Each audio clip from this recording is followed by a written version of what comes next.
আসলে এরা সবাই 15 বছর ধরে মুখ্যমন্ত্রীর সঙ্গে থাকা অভ্যাস হয়ে গেছে বলে আজও মুখ্যমন্ত্রীর সঙ্গে থাকতে চাইছে। পাওয়ার ছাড়া এরা থাকতে পারবে না। পাওয়ার চাই, প্রতি মুহূর্তে পাওয়ার চাই। পাওয়ার ছাড়া কিছু থাকতে পারা যাবে না। আর আবার আমি বলেছি, বিজেপি এদের নেবে না, কারণ বিজেপি এদের সবাইকে খুব ভালো করেছেন, আমার চেয়ে ভালো করেছেন। সব রিপোর্ট এদের কাছে আছে।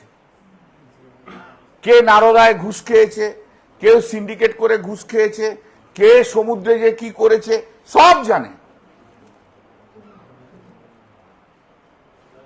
সব জানে। কারণ বিজেপি কলঙ্কিত লোকেদের নেবে না, জেনে রাখুন। তাই জন্য বিজেপি পাচ্ছে না। এখন যেটা শুনতে পাচ্ছি, বলছে যে আমরা উন্নয়নের জন্য, আমরা কেন্দ্রীয় সরকার এবং রাজ্য সহ উন্নয়নের জন্য আমরা একসঙ্গে কাজ করব। হ্যাঁ, তারা তোমার কে করতে বাধা দিয়েছিল 2024 পর্যন্ত?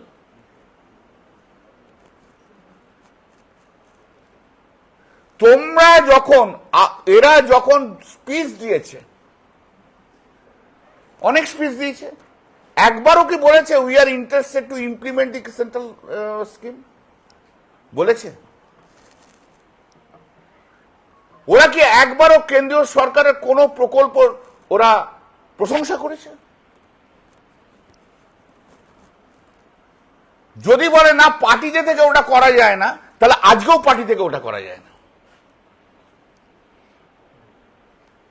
যদি বলে পার্টিতে থেকে এটা করা যায় না, তাহলে আজকেও করা যায় না। পার্টি ছেড়ে দাও, দিয়ে করো, রিজাইন করো, জিতে এসো, বিজেপির টিকিটে বা ওর টিকিটে করো না ভাই, যা ইচ্ছা আমাদের সম্বন্ধে বলো।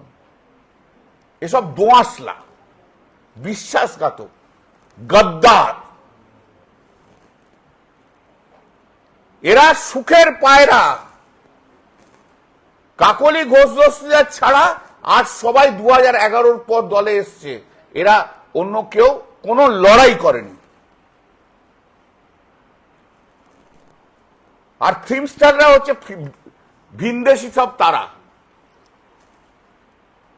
এদের ধারণা হচ্ছে যে যেহেতু পাবলিক আমাদের দিকে দৌড়ে দৌড়ে আসে, অর্থাৎ পার্লামেন্টেও সবাই আমাদের পিছন পিছন থেকে দৌড়ে আসবে।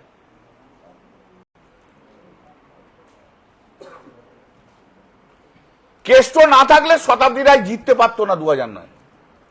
লিখে নিন।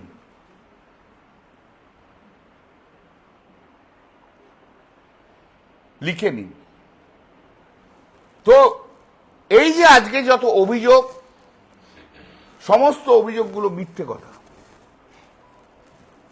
শেল্টার চাই। এই যে যারা গেছে তাদেরকে জিজ্ঞেস করুন তো, যে আপনার কনস্টিটিউয়েন্সিতে এত ছেলে অ্যারেস্ট হয়েছে, তাদের পাশে দাঁড়িয়েছেন কিনা?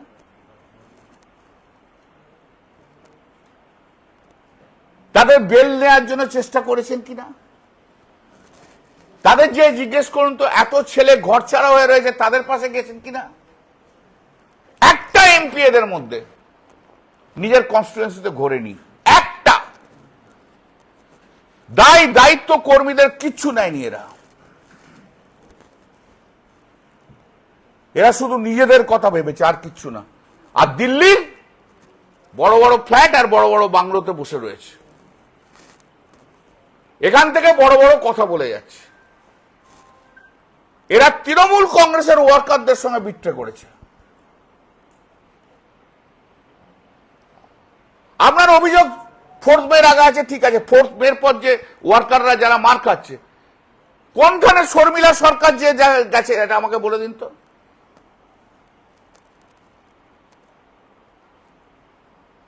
আরজি কর ইস্যু নিয়ে বলছেন 2 ডাক্তার, কাকলি ঘোষ আর শর্মিলা সরকার, আপনারা কবে রাস্তায় নেমেছিলেন এই আরজি করের জন্য বলে দিন।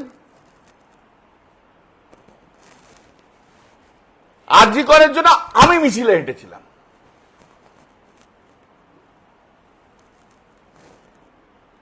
অভয়ের মৃত্যু অত্যন্ত দুঃখের, কিন্তু অভয়ের মৃত্যুকে কাকিমাও পলিটিক্স, ওকে নিয়ে পলিটিক্স করলো, আর আমাদের এখনকার এমপি গুলো পলিটিক্স করলো।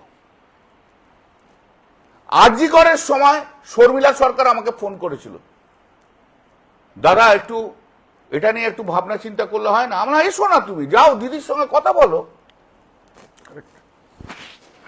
না আমি আরজি করে স্টুডেন্ট, আমরা ভেরি গুড, তুমি যদি রিজলভ করতে পারো করো, এসো দিদির সঙ্গে কথা বলো।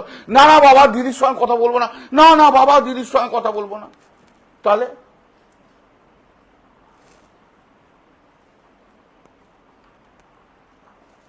আরজি করে অন্যায় হয়েছে আমরা জানি, আর পশ্চিমবঙ্গ পুলিশ যাকে একজনকে অ্যারেস্ট করেছিল সেই দোষী সাব্যস্ত হয়েছে সিবিআই নেওয়ার পরও। এই যে একটা নতুন মন্ত্রিসভা আসার পর কি একটা সিট ফিট তৈরি করলো, সবাই বললো আরজি করে সব আবার সব বেরোবে। কোর্টে এসে অ্যাপ্লিকেশন করলো ম্যাডাম দেবনাথ, মানে কাকিমা, বিখ্যাত কাকিমা এখন পশ্চিমবাংলার, দিয়ে বললো এই এই লোক ইনভলভ রয়েছে কোর্টে। তার হিয়ারিং হলো, সিবিআই এসে কি বলল যে আমাদের কাছে কোনো এভিডেন্স নেই যে এই লোকগুলো ইনভলভ রয়েছে। কে সমালোচনা করছে? সিবিআই। সিবিআই সমালোচনা করছে কাকিমা আর কাকু। ভাই যদি কেউ করে থাকে, আপনি যদি জানেন যে এই লোকটা করেছে, নিজের টিআরপি বাড়ানোর জন্য নয়, যান যে প্রমাণ দিন। আমি কাকলি গোষ্ঠীতে আর শর্মিলা সরকারকে চ্যালেঞ্জ করছি, যদি হিম্মত থাকে যা যা হয়েছে যান সিবিআই এর কাছে বলুন, আপনি এভিডেন্স দিন, বক্তৃতাতে হবে না, সেন্টিমেন্ট কুড়ানোর জন্য কথা বলবেন না। You have failed to discharge your duties as a doctor. তুমি রাস্তাতেও আসনি, তাদের পাশে দাঁড়াওনি,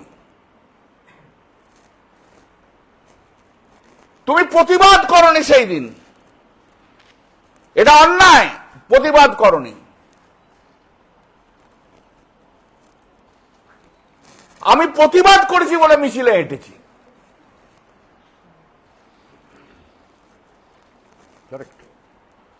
তুমি প্রতিবাদ পর্যন্ত করনি, তুমি রাস্তায় মানুষের সঙ্গে নামনি, তুমি সেদিন বলনি মমতা ব্যানার্জি বিচার চাই। আজকে আরজি কর ইস্যুকে সঙ্গে নিয়ে মানুষের সিম্প্যাথি করানোর জন্য ওনারা এখন ঝাঁপিয়ে পড়েছেন।